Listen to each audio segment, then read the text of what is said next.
Diyan ba kayo higit na nag-iwan ng enerhiya, the death card, hindi kailangan katakutan or ano paman. For some of you, maaaring may ilang tinapos, natapos, or nawalay sa inyong buhay, posisyon, relasyon.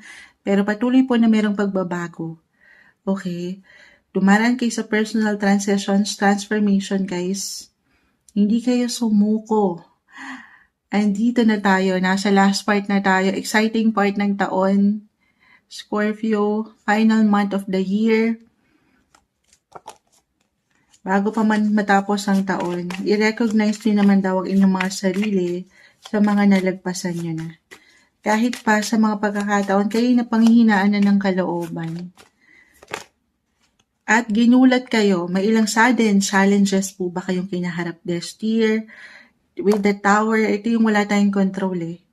Wala naman talaga tayong control sa lahat ng bagay, sitwasyon na pwedeng ihain ng universe, pero ginulat man kayo ng mundo or ng ilang sitwasyong ito, hindi kayo nagpatinag, hindi kayo nagpatalo.